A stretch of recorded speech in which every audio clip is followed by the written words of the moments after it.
Hi dear friends, welcome to you नई शुरुआत channel. So friends, हमने बात की थी राष्ट्रीय अर्थव्यवस्था की जीवन रेखाएं।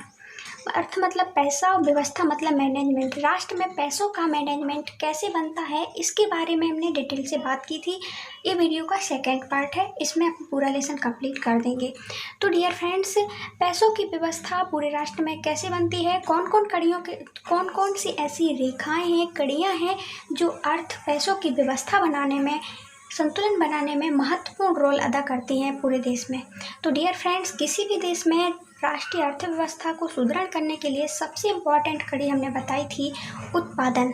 यदि उस देश में उद्योग अच्छा होगी, उत्पादन होगा, तो वहाँ की अर्थव्यवस्था अच्छी होगी। दूसरी बताई थी उत्पादन में सहायक कड़ी कौन सी है, रेखा कौन सी है, परिवहन। परिवहन जितना अच्छा होगा तो उतने अच्छे उद्योग चलेंगे, क्योंकि कच्चा माल भी ज़रूरत पड़ती है, तो किससे लाते हैं, परिवहन के द्वारा, और बनी हुई चीज़ों को बेचते भी हैं परिवहन के द्वारा। और तीसरी थी संचार व्यवस्था। इसके लिए, अर्थव्यवस्था के लिए संचार की भी बहुत इंपॉर्टेंट भूमिका होती है, क्योंकि हमने फैक्ट्रियों में चीज़ों का उत्पादन तो कर लिया, अब उनको बेचना भी होता है। लोगों को डिमांड तभी होगी ना जब उसके बारे में उसको पता होगा। हो सकता है उसको पता ही ना हो, है ना। तो संचार व्यवस्था, इन तीन के बारे में बात की थी। अब डियर फ्रेंड्स, अब हम बात कर रहे थे परिवहन के बारे में। तो परिवहन, क्योंकि सबसे इम्पोर्टेंट रोल कौन निभा रहा है, परिवहन। एक तो कच्चा माल लाना होगा, और दूसरा हमने देखा कि परिवहन के द्वारा कच्चा माल भी लाते हैं, और फिर जब सामान उत्पादन हो जाता है तो उसको बेचते हैं। तो हमने इस परिवहन के भी हमने 3 भाग बताए थे, स्थल, जल और वायु। 3 बताए थे, जिसमें कि हमने डियर फ्रेंड्स स्थल परिवहन पूर्ण रूप से कंप्लीट कर लिया था, और जल परिवहन का आंतरिक जल परिवहन भी कंप्लीट हो गया है। आज पढ़ेंगे सामुद्रिक जल परिवहन और वायु परिवहन के बारे में, और संचार व्यवस्था, और लेसन को कंप्लीट करेंगे हंसते हंसते। चलिए फ्रेंड्स, चलते हैं।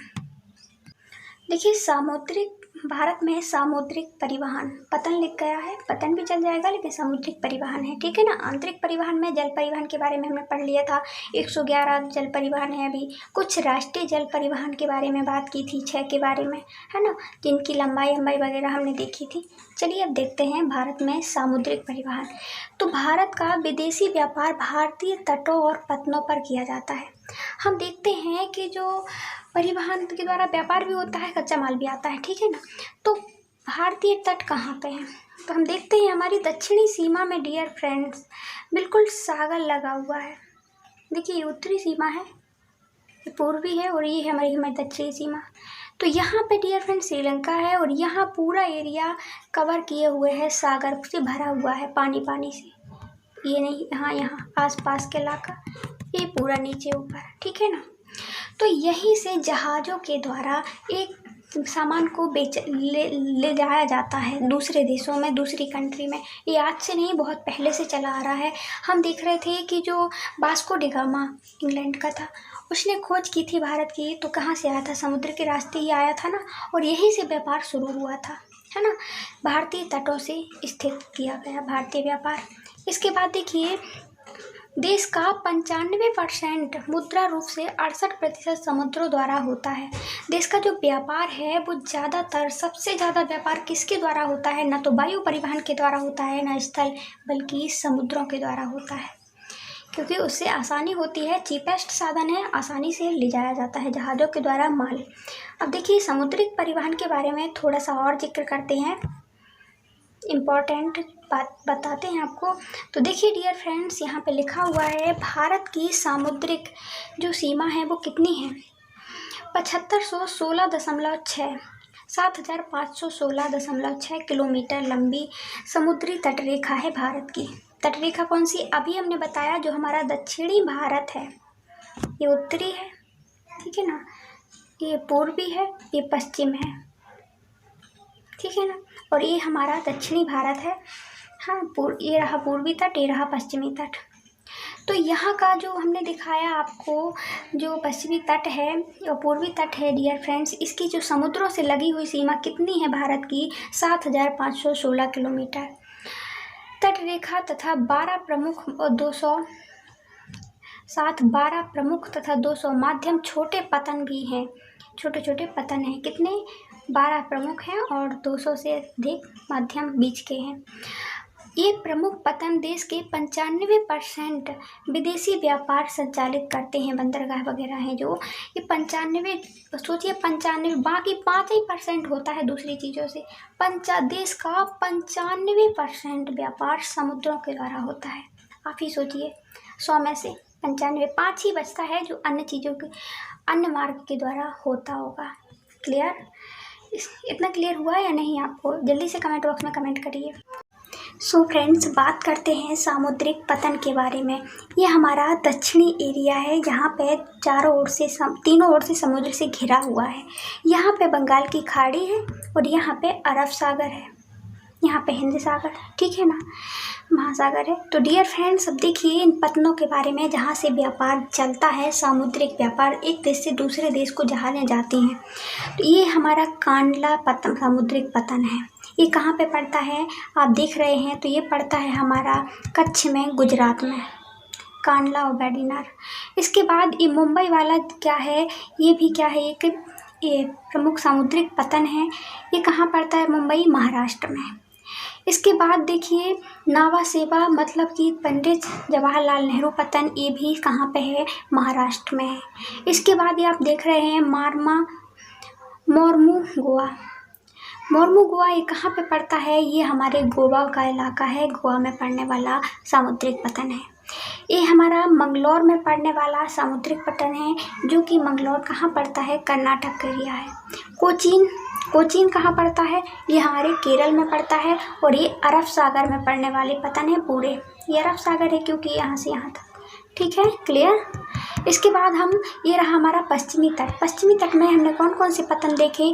कांडला, मुंबई, जवाहरलाल नेहरू, मोरमू गोवा और मंगलौर, कोचीन, ठीक है ना, जैसा आप देख लिए। अब देखते हैं दक्षिण पूर्वी तट, ठीक है ना, में पड़ने वाले सामुद्रिक पतन, बंगाल की, या फिर पूछ सकता है बंगाल की खाड़ी में पड़ने वाले क्या सामुद्रिक पतन। तो आप देखिए यहाँ पे ये रहा हमारा तमिलनाडु वाला इलाका। तो तमिलनाडु में पड़ने वाला देखिए, एन्नोर, तमिलनाडु, चेन्नई, तूतीकोरिन, ये कहाँ पे पड़ता है? तमिलनाडु के नीचे साइड। चेन्नई भी तमिलनाडु में आती है, तमिलनाडु में पड़ने वाला है, या फिर आप बंगाल की खाड़ी कह लीजिए आप पूरा। एन्नोर भी यहीं पे पड़ता है, तमिलनाडु में। अब आता है विशाखापट्टनम। ये विशाखापट्टनम भी कौन से दक्षिण पूर्वी तट है, और यह है बंगाल की खाड़ी में, आंध्र प्रदेश में पड़ने वाला, क्योंकि आंध्र प्रदेश के अंदर आता है विशाखापट्टनम। पारदीप भी एक क्या है? पारदीप सामुद्रिक पतन है। और फ्रेंड, पारदीप आंध्र प्रदेश में पड़ने वाला पतन है, विशाखापट्टनम और पारदीप। हल्दिया और कोलकाता, ये पश्चिम बंगाल में पड़ने वाले क्या हैं डियर फ्रेंड्स? ये हमारे पतन है, सामुद्रिक पतन है। और म्यांमार, एक आंध्र प्रदेश, हाँ, पोर्ट ब्लेयर, अंडमान निकोबार में पड़ने वाला पतन है। बे ऑफ द बंगाल लिखा ही है, बंगाल की खाड़ी, और ये एशियन हाँ, अरब सागर। आई होप आपको ये क्लियर हो गए होंगे। ये रहा हमारा दक्षिण पूर्वी तट, ये रहा दक्षिण पश्चिमी तट, ठीक है ना। आपको क्लियर हुए सभी तट के बारे में, और डिटेल से बात करें तो डियर फ्रेंड्स, पश्चिमी तट में पड़ने वाले सामुद्रिक पतन जल्दी से बताइए। अभी हमने मैप में देखा है, अब हम अपना मैप बनाए हुए हैं, आप उसमें बताइए कांडला कहाँ पड़ता है? तो कांडला पड़ता है हमारे कच्छ में, ये रहा हमारा गुजरात का तट, ठीक है ना। मुंबई सामुद्रिक पतन कहाँ पड़ता है? तो ये हमारे महाराष्ट्र वाले इलाके में पड़ता है, यहाँ पे। जवाहरलाल नेहरू, उसके जस्ट नीचे नेहरू पतन महाराष्ट्र में। मार्मू गोवा कहाँ पड़ता है? गोवा वाले इलाके में। इसके बाद आता है न्यू मंगलोर पड़ता है हमारे कर्नाटक में। कर्नाटक के बाद आता है हमारा केरल में पड़ता है क्या? वो कोचीन पड़ता है, ठीक है ना। तो ये रहे हमारे पश्चिमी सामुद्रिक पतन, अरब सागर में पड़ने वाले पतन। यहाँ से व्यापार होता है हमारे, एक देश से दूसरे देश में को जाता है, यहाँ दक्षिण अफ्रीका है आगे, है ना। और इसके बाद ये हमारा पूर्वी तट है, यहाँ पे भी कुछ पतन पाए जाते हैं, हमने बताया था तूतीकोरिन पतन पाया जाता है तमिलनाडु में। इसके बाद हमने बताया था तूतीकोरिन यहाँ पाया जाता है। तूतीकोरिन के बाद हमने चेन्नई बताया था और एन्नौर बताया था, ये कहाँ पे थे? तमिलनाडु के थे। इसके बाद विशाखापत्तनम और पारदीप दो ऐसे बताए थे जो आंध्र प्रदेश में थे। हल्दिया बताया था हमने पश्चिम बंगाल में। आई होप आपको याद हो गए होंगे, ये पूर्वी तट थे, ठीक है ना। हमें तो याद हो गए हैं, आपने देख ही लिया है। तो डियर फ्रेंड, पूर्वी तट में पाए जाने वाले कौन कौन से थे? तूतीकोरिन तमिलनाडु में, चेन्नई तमिलनाडु, विशाखापत्तनम पारदीप आंध्र प्रदेश, कोलकाता में पड़ने वाला पतन और हल्दिया पतन, ये दो बताए थे हमने कोलकाता में। दो दो से करोगे, बहुत ईजी है, बहुत आसानी से याद हो जाएगा।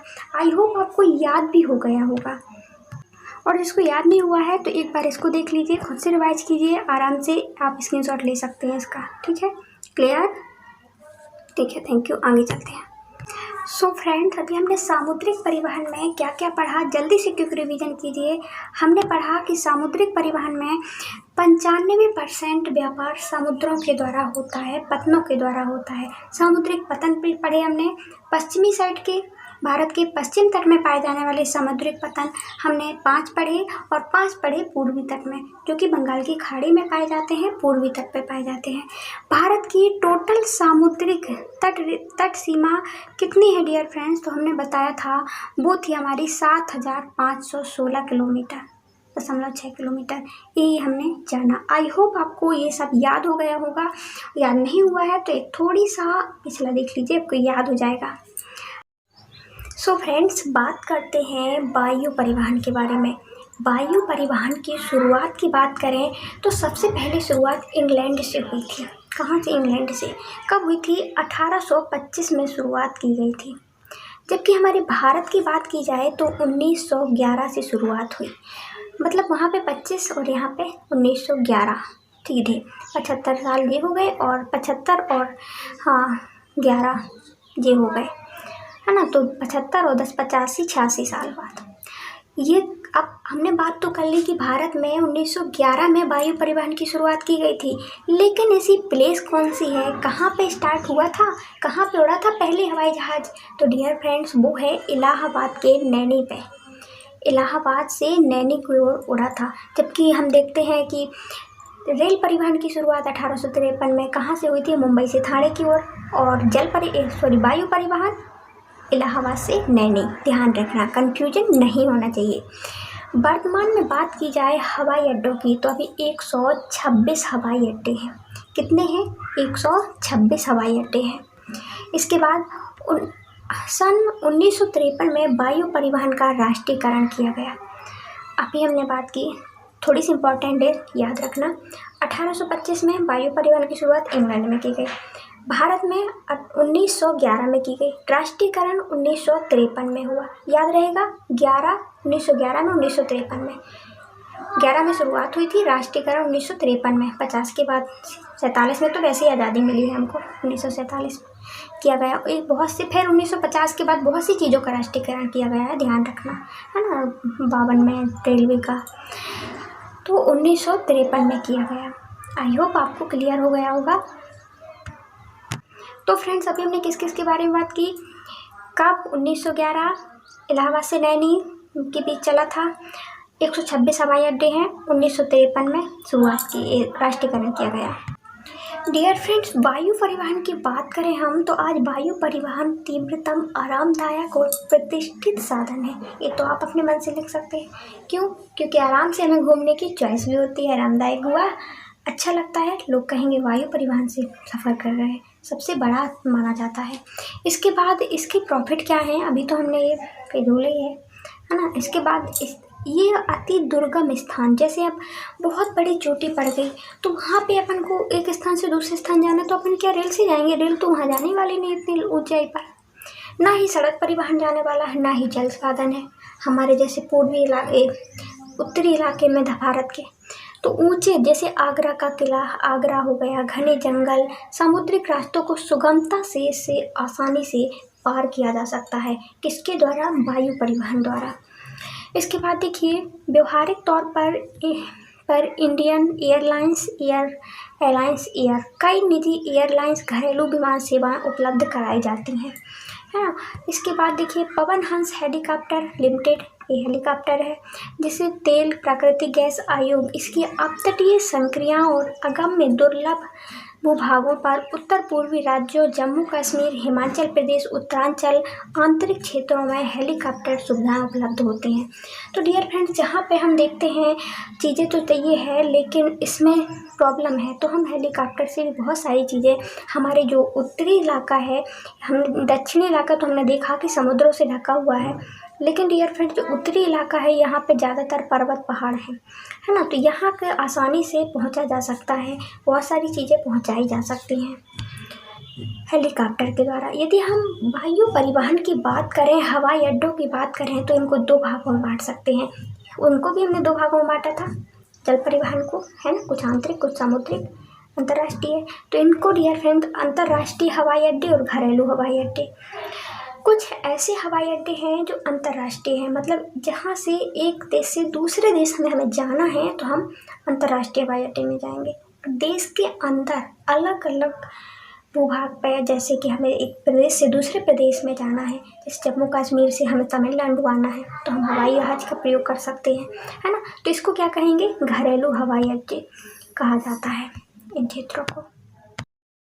सो डियर फ्रेंड्स, हमने बात की थी अर्थव्यवस्था में महत्वपूर्ण रोल अदा करने वाली 3 कड़ियों के बारे में, जिसको हम 3 रेखाओं के बारे में, अर्थव्यवस्था की जीवन रेखाएं कही जाती हैं जिसको। तो वो कौन कौन सी, एक तो किसी भी देश में अर्थव्यवस्था सुदृढ़ करनी है तो वहाँ का उत्पादन अच्छा होगा, और दूसरी कड़ी होगी वहाँ के परिवहन अच्छा है तो ही वहाँ पे उत्पादन हो पाएगा, क्योंकि कच्चा माल, उत्पादित माल बेचने को लगता है। तो परिवहन के बारे में बात कर ली है। और तीसरी महत्वपूर्ण रेखा होती है संचार सेवाएं। इसके माध्यम से कनेक्टिविटी बढ़ती है, हम प्रचार प्रसार कर पाते हैं, अपनी चीज़ों के बारे में बता पाते हैं कि हमारी चीज़ में ये क्वालिटी है, आप खरीदिए, तब उसकी डिमांड होती है और अर्थव्यवस्था में सुधार आता है। तो चलिए फ्रेंड्स, अब तीसरी कड़ी उद्योग पढ़ लिया है और परिवहन, अब तीसरी रेखा पढ़ते हैं या फिर कड़ी संचार सेवाओं के बारे में जिक्र करते हैं। चलिए फ्रेंड्स, ज़्यादा देर न करते हुए देखिए, संचार सेवाएं, संचार के साधन 2 प्रकार के होते हैं। कितने प्रकार के? 2। अब संचार मतलब कि हम एक किसी से बात करते हैं तो वो भी संचार है, अपने बारे में कुछ किसी चीज़ के बारे में बताते हैं, संचार है, फैलाते हैं अपनी बात, अपने भाव को बताते हैं। तो डियर फ्रेंड्स, संचार कुछ होते हैं व्यक्तिगत संचार के साधन। क्या होते हैं? कुछ व्यक्तिगत होते हैं, कुछ होते हैं जन संचार। व्यक्तिगत कुछ खास व्यक्ति के लिए भेजे जाते हैं, जैसे ईमेल है, टेलीफोन है, तो हम कुछ खास एक इंसान को करते हैं। और कुछ होते हैं जन संचार जो सभी के लिए, पब्लिक के लिए भेजे जाते हैं, उसको जन संचार कहते हैं। जैसे अखबार में किसी एक व्यक्ति के लिए नहीं बताया जाता कि नहीं आप बस पढ़ सकते हैं, वो जन संचार है। रेडियो में सब सुनते हैं, किसी एक पर्सन के लिए नहीं बताया जाता खास कि नहीं आप बस सुन सकते हैं। टेलीविज़न, रेडियो, अखबार, टेलीविज़न, ये क्या है? जन संचार के साधन है। चलिए दोनों को एक एक से पढ़ते हैं।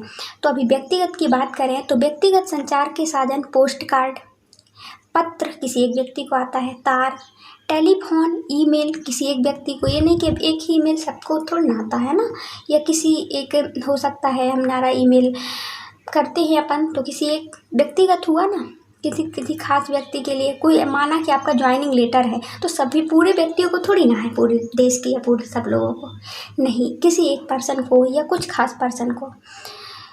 देखिए, प्रथम श्रेणी के डाक कार्ड लिफाफा, बंद लिफाफा पहली श्रेणी की डाक समझी जाती है, जो डाक के माध्यम से कार्ड आते हैं, लिफाफा आते हैं, कुछ भी, तो प्रथम श्रेणी की समझी जाती है। तथा विभिन्न स्थानों पर वायुयानों द्वारा भी पहुंचाए जाते हैं। आई होप आपको क्लियर हो गया होगा। व्यक्तिगत संचार के साधन, व्यक्तिगत किसी एक व्यक्ति के लिए, कुछ खास व्यक्तियों के लिए, है ना, वो व्यक्ति का विशेष के लिए। इसके बाद देखिए, अब पढ़ते हैं हम जन संचार के बारे में। तो जन संचार के बारे में थोड़ा तो हमने बता ही दिया है। चलिए, जन संचार, इसमें मैगजीन, अखबार, रेडियो, दूरदर्शन, प्रेस, सिनेमा आदि शामिल है। हमने पहले ही बताया था। अब जैसे अखबार आता है या दूरदर्शन मतलब टेलीविज़न, प्रेस, कोई भी सिनेमा आती है, कुछ भी, तो ये सभी के लिए उसमें संचार फैलाया जाता है, बताया जाता है। जैसे टेलीविज़न में हम कोई फिल्म भी देखते हैं तो कोई ना कोई अच्छी सीख दी जाती है उसमें, है ना, तो जन जन तक फैलाई जाती हैं वो बातें, संचार किया जाता है। तो जनसंचार कहते हैं। यह क्या है, जो व्यक्तिगत संचार के साधन है वो प्रथम श्रेणी में था, लेकिन यह द्वितीय श्रेणी डाक में रजिस्टर्ड पैकेट, किताब, अखबार, मैगजीन आदि शामिल हैं। देखिए, व्यक्तिगत रूप से लिखित जनसंचार भारत का डाक संचार तंत्र विश्व का बृहत्तम तंत्र है। यदि हम बात करें कि जो व्यक्तिगत लिखित जनसंचार तंत्र है, ये भारत में सबसे बड़ा, विश्व में सबसे बड़ा डाक संचार तंत्र है। डाक व्यवस्था है जो वो सब, भारत की डाक व्यवस्था सभी देशों से सबसे ज़्यादा बड़ी है। क्लियर। इसके बाद देखिए, दूरसंचार तंत्र में भारत एशिया महाद्वीप में अग्रणी है। दूरसंचार तंत्र है जो उसमें जो डाक व्यवस्था है वो पूरे भारत में, पूरे विश्व में अग्रणी है हमारा भारत।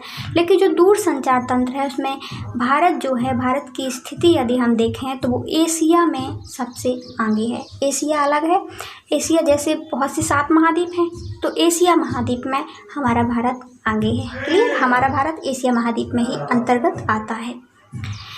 देखिए, जनसंचार तंत्र मानव को मनोरंजन के साथ बहुत से राष्ट्रीय कार्यक्रमों, नीतियों के विषय में जागरूक बनाता है। जो दूरसंचार तंत्र है बहुत सारी चीज़ें बताता है, जागरूक बनाता है। कार्यक्रमों के माध्यम से हम देखते हैं, टेलीविज़न के माध्यम से। इसी प्रकार रेडियो आकाशवाणी है, यह ऑल इंडिया, राष्ट्रीय, क्षेत्रीय और स्थानीय भाषा में देश के विभिन्न भागों में अनेक वर्गों और व्यक्तियों के विविध कार्यक्रम प्रसारित करता है। रेडियो के माध्यम से हम देखते हैं स्थानीय भाषा में वहाँ की विभिन्न व्यक्तियों को विभिन्न प्रसारण होता है, सीधा प्रसारण किया जाता है।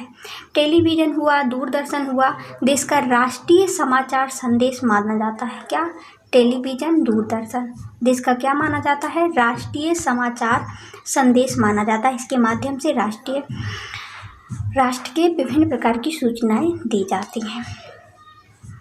तथा विश्व का बृहत्तम संचार तंत्र में से एक है क्या? दूरदर्शन, टेलीविज़न, राष्ट्रीय समाचार तंत्र।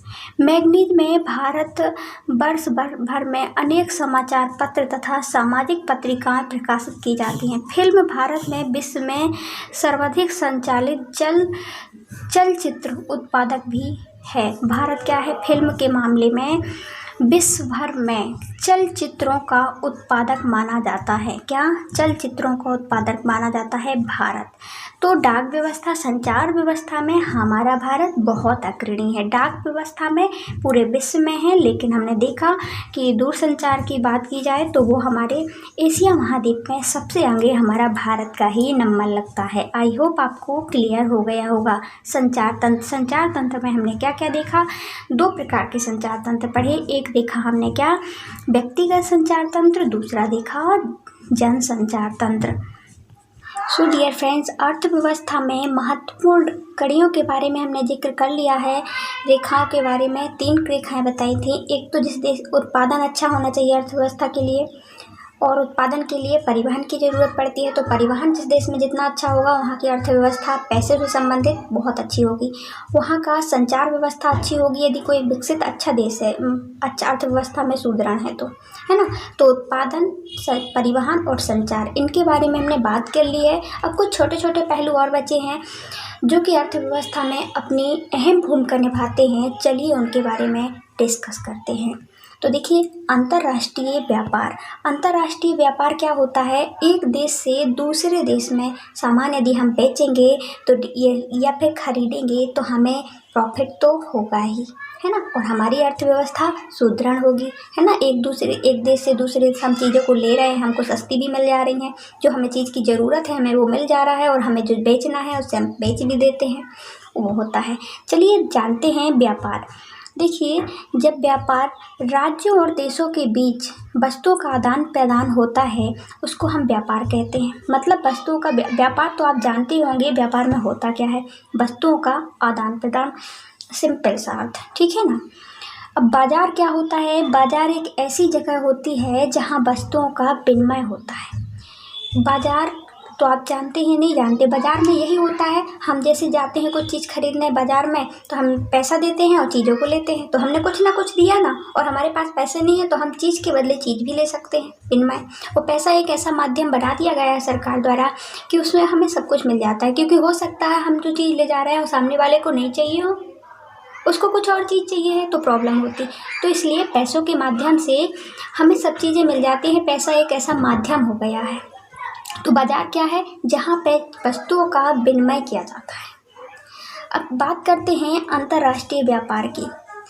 तो अंतर्राष्ट्रीय व्यापार दो देशों के बीच व्यापार को अंतर्राष्ट्रीय व्यापार कहते हैं। जैसे हम चाइना वालों से व्यापार करते हैं, वो वहाँ से हम चीज़ें खरीदते हैं और हमारी चीज़ों को वो खरीदता है, तो क्या हुआ? अंतर्राष्ट्रीय व्यापार हुआ। एक राष्ट्र से दूसरे राष्ट्र में जब चीज़ों का विनिमय किया जाता है उसको हम अंतर्राष्ट्रीय व्यापार कहते हैं। क्लियर? और यह व्यापार किसके माध्यम से होता है? क्योंकि इतने पास में तो नहीं हमारा, हम अमेरिका से चीज़ें मंगाते हैं, हम देखते हैं अफ्रीका से, बहुत सारे इंग्लैंड से, तो इतने पास में तो नहीं है। तो किसके माध्यम से व्यापार होता है? यह व्यापार हम देखते हैं सामुद्रिक माध्यम से ज़्यादातर होता है। हवाई स्थलों से हो सकता है, स्थलीय मार्गों द्वारा हो सकता है। पास में कोई देश है तो अपन स्थलीय मार्ग द्वारा, या फिर पहले सबसे ज़्यादा अंतर्राष्ट्रीय व्यापार सामुद्रिक माध्यम से ज़्यादा सूटेबल था, है ना, पड़ता था, क्योंकि हम अंग्रेज़ों के टाइम पे हम देखते आ रहे हैं ये व्यापार ज़्यादा सही था। देखिए, व्यापार संतुलन किसी देश के आयात और निर्यात का अंतर ही उस देश का व्यापारिक संतुलन कहलाता है। व्यापारिक संतुलन क्या कहलाता है? किसी देश में हम जितना आयात कर रहे हैं उतना निर्यात कर रहे हैं, तो क्या ही व्यापारिक संतुलन है ना, कि हमने 5 रुपए की चीज़ खरीदी माना कि, और 5 रुपए की बेच दी, तो इसमें संतुलन बना रहेगा। ना हमें आयात ज़्यादा किया ना निर्यात, है ना, बराबर बना रहेगा। और माना कि हमने चीज़ तो 10 रुपए की खरीद ली और बेच रहे हैं 5 रुपए की, तो फिर बाद में तो असंतुलित व्यापार हो जाएगा। कैसे? क्योंकि हमारे पैसे ज़्यादा लग जाएंगे और चीज़ तो हमने क्या है 5 वो की है ना, खरीदी है। देखिए, इसके बाद बात करते हैं अनुकूल व्यापार या संतुलन। अगर अनुकूल व्यापार क्या होता है? हमारे अनुकूल यदि व्यापार हो रहा है तो संतुलन, अगर निर्यात मूल्य आयात मूल्य से अधिक हो उसे अनुकूल व्यापार कहते हैं। मतलब हमने बेच ज़्यादा की चीज़ें दी हैं और खरीद कम चीज़ें खरीद रहे हैं, तो ये हमारे अनुकूल व्यापार हुआ। क्योंकि हमने बेच दी, हमारे पास पैसा ज़्यादा आ गया, ठीक है ना, और हमने तो कम खरीदी है तो हमारा पैसा कम लगा होगा, तो ये हमारे अनुकूल हुआ ना, क्योंकि हमारा पैसा नहीं उठा और हमें ज़्यादा मिल गया, है ना, प्रॉफिट वाला अनुकूल व्यापार। और असंतुलित, इसको हम संतुलित व्यापार भी कहेंगे। असंतुलित व्यापार किसे कहते हैं? जिसे संतुलन के विपरीत निर्यात की अपेक्षा अधिक आयात असंतुलित व्यापार कहलाता है। हमने निर्यात कम चीज़ों को बेचा, हमारे पास कम पैसा आए और चीज़ें हमने जितने पैसे आए उससे भी ज़्यादा बढ़ के चीज़ों को खरीद लिया दूसरे देश से, तो इससे क्या होगा? असंतुलन बढ़ेगा, हमारे पैसा तो ज़्यादा चले गए ना, अब हम और चीज़ें कैसे खरीद पाएंगे? तो ये होगा असंतुलित व्यापार। क्लियर? संतुलित व्यापार और असंतुलित व्यापार आपको समझ में आया? संतुलित व्यापार वो कहलाता है जिसमें निर्यात ज़्यादा करते हैं और आयात कम करते हैं, चीज़ें कम खरीदते हैं, पैसा नहीं लगता क्योंकि। और असंतुलित व्यापार, इसमें हम क्या करते हैं? असंतुलित व्यापार बिल्कुल इसके अपोजिट होता है। इसमें हमने चीज़ों को ज़्यादा खरीद लिया, हमारे पैसे ज़्यादा चले गए, और हमने चीज़ों को बेचा कम, हमारे पैसा आए ही नहीं क्योंकि हमारी चीज़ें बिकी नहीं, है ना, तो ये होता है असंतुलित व्यापार। तो अंतर्राष्ट्रीय व्यापार में हमने क्या क्या पढ़ा? एक देश से दूसरे देश राष्ट्र में जब व्यापार होता है तो उसको भी हम अंतर्राष्ट्रीय व्यापार कहते हैं, ठीक है ना। बाजार के बारे में पढ़ा, बाजार में वस्तुओं का आदान प्रदान किया जाता है, विनिमय किया जाता है, एक ऐसी जगह होती है बाजार। संतुलित व्यापारिक संतुलन पढ़ा, जिसमें बराबर आयात भी हो निर्यात हो, उसको व्यापारिक संतुलन कहते हैं। और हमारे अनुकूल व्यापार या संतुलित व्यापार उसे कहते हैं जिसमें हमने चीज़ों को ज़्यादा बेचा, निर्यात ज़्यादा किया, आयात कम किया। असंतुलित व्यापार क्या होता है?